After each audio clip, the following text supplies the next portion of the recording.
Review question. Prove that the lim of f of x, mx plus b, as x approaches a, is ma plus b. Use epsilon delta definition.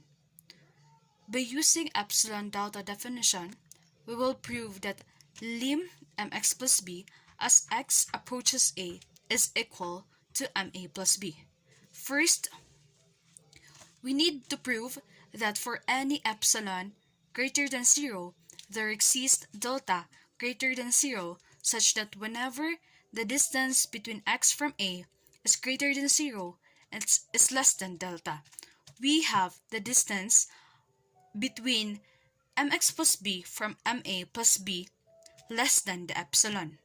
Then, we will simplify the f of x, the distance of f of x from L, which is the f of x is mx plus b and the L is ma plus b. Simplify, we will have the distance of mx from ma, then factored out, we will have the absolute value of m times the distance between x from a.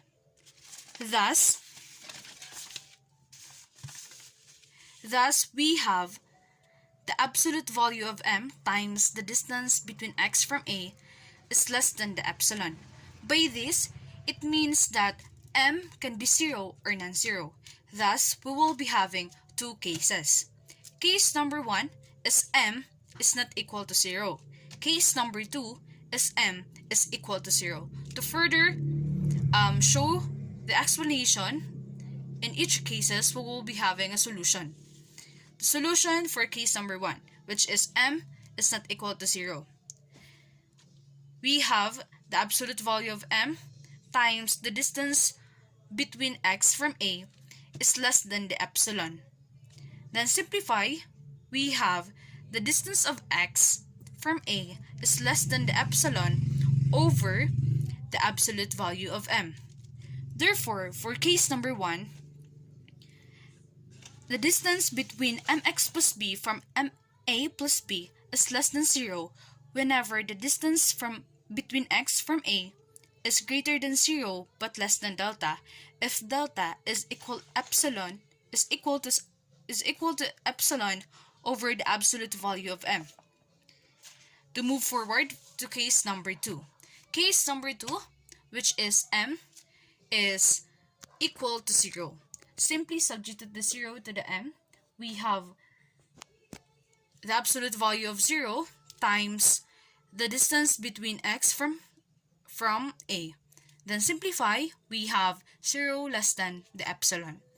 Since 0 is less than epsilon and the distance between x from a is greater than 0 and less than delta, or simply 0 is less than the delta, then it makes sense that the epsilon is equal to delta. Hence, if m is 0 times the distance between mx plus b from a plus b is equal to 0 whenever 0 is less than the delta, or the delta is a positive number for all values of x. Therefore, since the case number 1 and case number 2 is proven true, then the lim mx plus b as x approaches to a is equal to ma plus b.